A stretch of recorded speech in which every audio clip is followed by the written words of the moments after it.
त्वेयं देवरात्रे त्वमासारतमश्रिताः अर्धमासा मुहूर्ताः निमेषास्तुतिभिः सह प्रेमासो निविशन्ते यदेतो यान्ति सम्प्रति काला अप्सु निविशन्ते आपः सूर्ये समाहिताः अभ्राण्यकः प्रपद्यन्ते विद्युत्सूर्ये समाहिता अनवर्णेने भूमि इयं चासौ चरोदसे यज्ञस्मिदत्रान्तरा भूतम् येने मे विधते उभे विष्णुना विधते भूमि इति वत्सस्य वेदना इरावते धेनुमतेः भूतम् सूर्यवसिने मनसे दशस्ये यष्टभ्रात्रोदसे विष्णवेते राधस्तपृथिवे महितो मयोकैः किं तद्विष्णोर्परमाहुः भावेत्यः किं परायणम्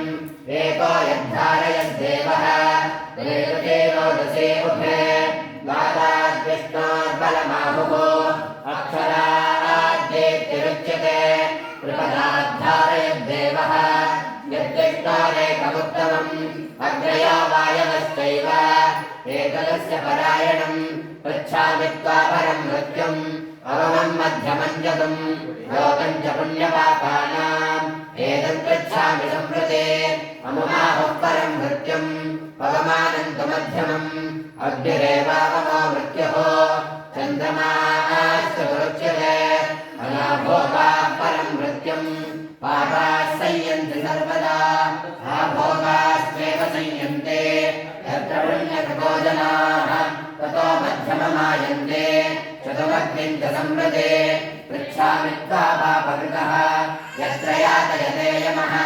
मन्नस्तद्ब्रह्मण्यब्रूहे यदि वेत्थासो गृहान् कश्यपादिताः सूर्याः आपाञ्जघ्नन्ति सर्वदा रोदस्योऽनन्तर्देशेषु तत्र न्यस्यन्ते वासवैः एष लीलाः प्रपद्यन्ते यथा पुण्यस्य कर्मणः अपाण्यपादके शासः तत्तदेयो निजाजनाः मृत्वा पुनर्मृत्युमापद्यन्ते पद्यमानाः स्वकर्मभिः आजातिकाः विमय इव ततः पूयन्ते वासवैः अपैतं मृत्युञ्जयते य एवं वेद स खल्वैवं विब्राह्मणः दीर्घश्रुतमो भवते कश्यपस्यादिः सिद्धगमनः सिद्धागमनः तस्यैषा भवते आयस्मिन् सप्तवासवाः रोहन्ति पूर्व्यारुहः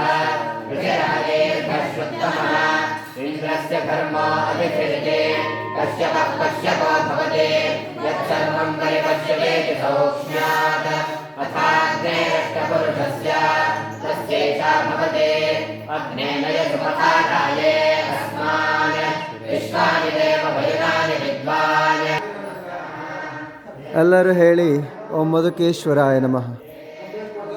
ಮಧುಕೇಶ್ವರ ದೇವಸ್ಥಾನದಲ್ಲಿರುವಂತಹ ಶ್ರೀ ಮಧುನಂದಿ ಉಮಾ ಮಧುಕೇಶ್ವರರ ಶಿವನಂದಿ ಹೇಗಿದೆ?